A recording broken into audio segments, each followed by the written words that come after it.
ओम श्री कृष्ण परब्रह्मणे नमः। श्रीमद्भगवद्गीता अथ पंचदशोऽध्यायः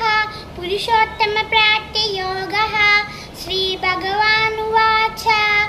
ऊर्ध्वमूलमतः साकम् अश्वत्थं प्राहुरव्ययं छन्दांसि यस्य परनानि यस्तं वेद स वेदवित् अधश्चोर्ध्वं प्रसृतास्य शाखाः गुणप्रवृद्धविषयप्रबालाः अधस्य मूलान्यनुसन्ततानि कर्मानुबन्धीनि मनुष्यलोके रूपमस्येह ततोपलभ्यते नान्तो न तानिन्न च सम्प्रतिष्ठा अश्वत्थमेनं सुविरूढमूलम् असङ्गशस्त्रेण दृढेन चित्वा ततः पदं तत्परिमार्गितव्यं यस्मिन् निवर्तन्ति भूयः तमेव चात्यं पुरुषं प्रपद्ये यथा प्रवृत्तिः प्रसृता पुराणे निर्माणमोहागितसङ्गदोषाः अध्यात्मनित्या विनिवृत्तकामाः द्वन्द्वैर्विमुक्ता सुखदुःखसंज्ञैः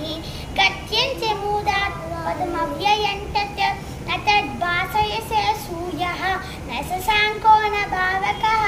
यद्गत्वानैव वर्तन्ते तद्धाम परमं मम ममैवांशो जीवलोके जीवभूतः सनातनः मनसहस्राण्येन्द्रियाणि प्रकृतिस्थानि कस्यति शरीरं यदवाप्नोति यच्चाप्युत्क्रामतीश्वरः गृहीत्वैतानि संयाति वायुर्गन्धानि वासयात् श्रोत्रं चक्षुस्पर्शनं च रसनं घ्राणमेव च अतिशाय मनश्शायं विषयानुपसेवते उक्रामन्तं स्थितं वापि भुञ्जानं वौनान्वितं विमूढानानुपश्यन्ति पश्यन्ति ज्ञानचक्षुषः यतन्तो योगिनः शैनं पश्यन्त्यात्मन्यवस्थितं यतन्तो प्रकृतात्मानः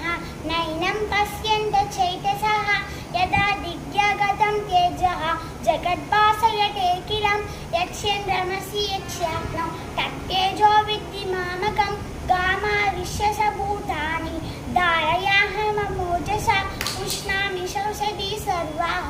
सोमो भूत्वा न रसात्मकः अहं वैश्वानरो भूत्वा प्राणिमां देववासितः प्राणापानसमायुक्तः पचाम्यन्नं चतुर्विधं सर्वस्य